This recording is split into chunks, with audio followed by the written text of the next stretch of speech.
On assiste au début de la Géoula de Mitzrayim. Moshe et Aaron vont chez Pharaon. Moshe, c'est le chef. Aaron, c'est le porte-parole, le haut-parleur, celui qui exprime les idées de Moshe devant Pharaon, devant le peuple. Vaïdaber Hashem el Moshe vel Aaron vaïsamem el bnei Israël. Hashem s'est adressé à Moshe et à Aaron, et après c'est marqué dans la suite. Et les Rachem et Avotam. Il y a marqué tel et l'autre Aaron vet Moshe. Marqué Aaron avant Moshe.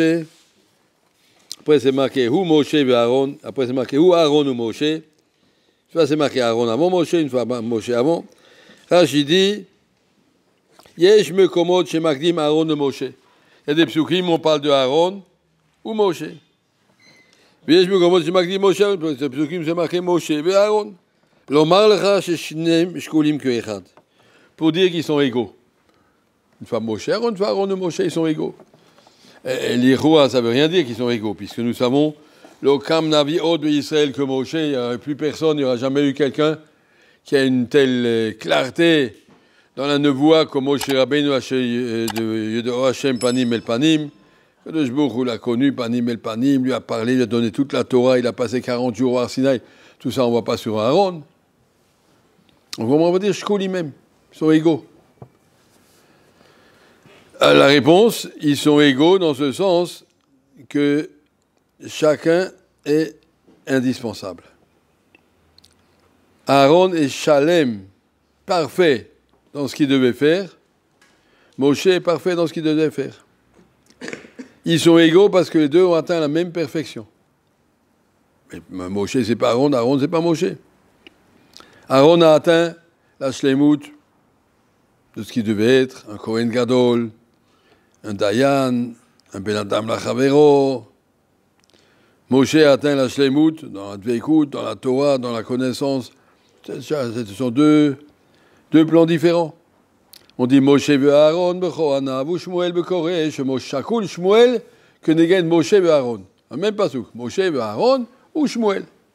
Mais Shmuel, c'est pas Moshe et Aaron, et avec tout respect qu'on a pour la famille Shmuel, mais enfin, quand même, Shmuel, c'est pas Moshe et Aaron. Comment tu dis Shakul Shmuel, que négaine Moshe ve Aaron? Ça veut dire Shmuel, dans sa vie, a rempli le rôle de Moshe et le rôle de Aaron par rapport à la génération où il était, avec les mêmes shlemut que Moshe et Aaron. Je vais expliquer ce que je veux dire. On ne juge pas les gens dans l'absolu, mais on les juge par rapport à ce à quoi ils sont destinés. Moshe a rempli sa shlemut, Aaron a rempli sa shlemut. Ils ne sont pas pareils, mais ils sont égaux. Égaux dans ce sens, Saïm, il dit, il y a marqué par exemple, Shkula Shabbat, Keneget Kol la Torah. Quelqu'un qui ne fait pas Shabbat, toute la Torah, elle ne compte pas.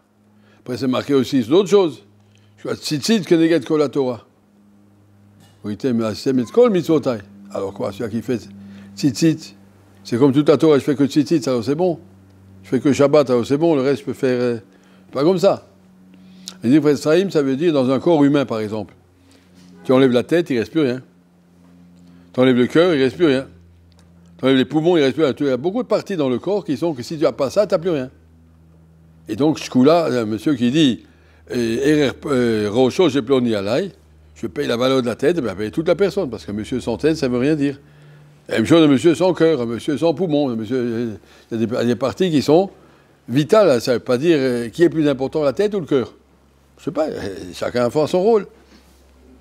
Manav Kamina, tout ça, c'est marqué dans le Rambam, qu'un homme a le devoir d'éduquer ses enfants et de les faire grandir pour qu'ils atteignent la darga de Moshe Rabbeinu.